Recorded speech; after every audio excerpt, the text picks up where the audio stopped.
Hello friends, welcome back to law in Telugu video series. So ఈ వీడియోలో మనం మరో కొత్త లీగల్ ఫ్రేజ్ గురించి తెలుసుకోబోతున్నాం. సో ఈరోజు లీగల్ ఫ్రేజ్ ఏంటంటే unless the context otherwise requires. So ఈరోజు లీగల్ ఫ్రేజ్ ఇదన్నమాట.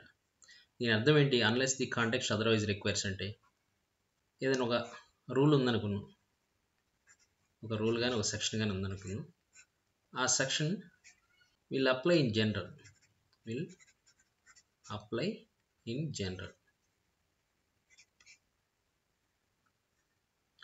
ఒకవేళ అక్కడ సందర్భం లేదా సరౌండింగ్ కాంటెక్స్ట్ వేరుగా ఉందనుకుందాం. Surrounding context is nothing but సందర్భం అనమాట. అక్కడ సందర్భం వేరే విధంగా ఉందన్నమాట.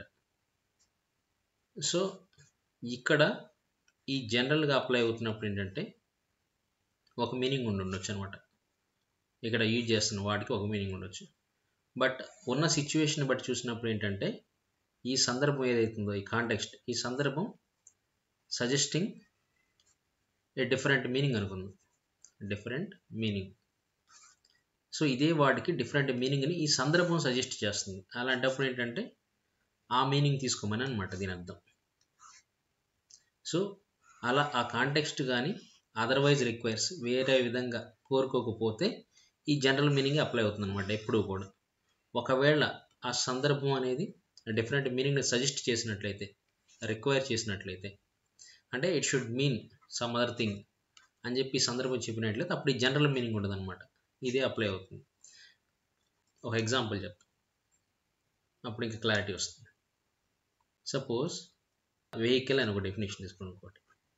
ఈ వెహికల్ మీనింగ్ ఏంటంటే కార్, ట్రక్ ఆర్ అన్లెస్ ఇంకేదన్నా ఇక్కడ పెడుతున్నాను అనమాట. అన్లెస్ కాంటెక్స్ట్ అదర్వైజ్ రిక్వైర్స్, సందర్భం వేరే విధంగా సజెస్ట్ చేయకపోతే ఇవి దాని మీనింగ్ అని చెప్పాడు అనమాట.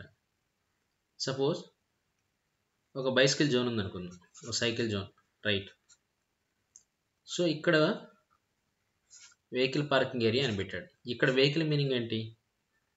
It does not include cars కదా. ఇక్కడ ఏంటి? ఓన్లీ 2 వీలర్స్ మాత్రమే, అవునా కదా? రైట్. ఈ సందర్భంలో వెహికల్ అని కానీ ఈ జనరల్ మీనింగ్ కాకుండా అక్కడ ఉన్న సందర్భాన్ని బట్టి దీన్ని తీసుకుంటాం.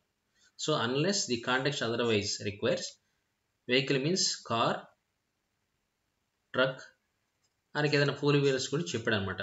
అక్కడ వాడు యాడ్ చేస్తున్నాడు అన్లెస్ ది కాంటెక్స్ట్ అదర్వైజ్ అని చెప్పేసి. అంటే ఒకవేళ సందర్భం వేరే విధంగా సజెస్ట్ చేస్తే ఆ మీనింగ్ తీసుకోండి, లేకపోతే ఈ మీనింగ్ తీసుకోండి అని చెప్తాను అనమాట. ఈ వర్డ్ ఎక్స్ట్రాగా అందుకు వాడుతూ ఉన్నాడు మనం. అంటే రిజిడ్గా ఉండొద్దు ఇంటర్ప్రిటేషన్ ఎప్పుడు కూడా, దీనికే కట్టుబడొద్దు, సందర్భాన్ని బట్టి మార్చుకోండి అని చెప్పి ఆ ఫ్లెక్సిబిలిటీ ఇవ్వడం కోసం ఈ వర్డ్ని మనం వాడతాం అనమాట. రైట్.